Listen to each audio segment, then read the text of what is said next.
New South Wales residents have paid $4 billion in fines over the past 5 years. Now, most of those have been for things like speeding, and I reckon I've probably contributed about half of that.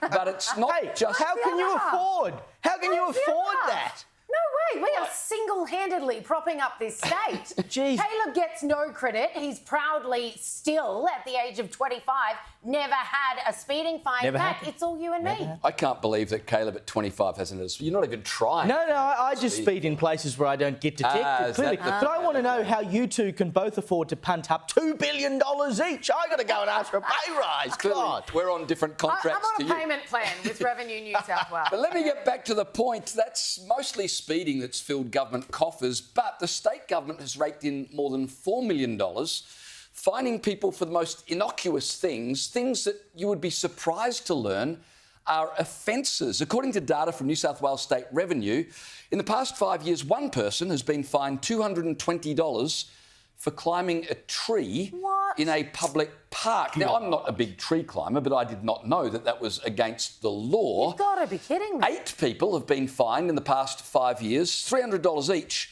for playing an instrument too loudly. Now, I must point out on this one, if it relates to a primary school student with a recorder, I reckon a $300 fine is letting them off lightly. Firstly, that's not an instrument. It's good point. Recorder. 1,000 people over the last 5 years in New South Wales have been fined $180 apiece for walking a dog without a collar. But this one I found fascinating. 630 people fined $410 each for honking their horn inappropriately. How else do you say goodbye to your grandmother other than toot toot? I could not believe this includes when you honk your horn to say goodbye.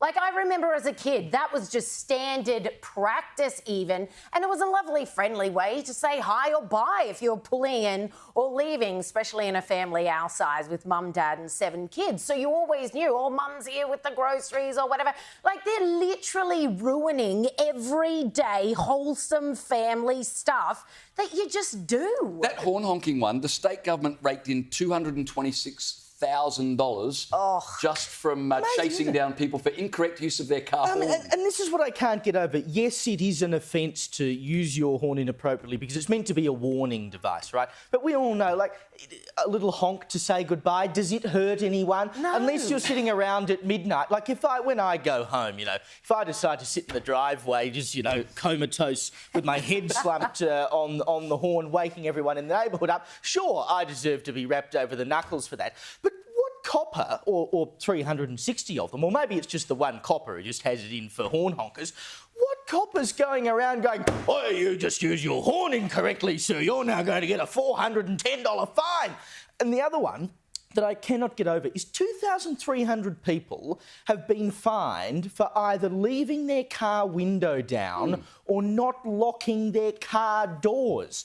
That's your own stupid fault. I mean, if someone's going to come along and pinch your car because you've left the window open or left the doors unlocked, what did you think was going to happen? Can you imagine the copper coming and knocking on your door? Excuse me, sir, is that your vehicle parked out the front? Yes, it is, Mr. Copper. Here's a fine because you left the door unlocked. Well, how do they even know that in the first place? They're going around opening all the doors. Exactly. Seriously. Just trying it on. But the window's down one.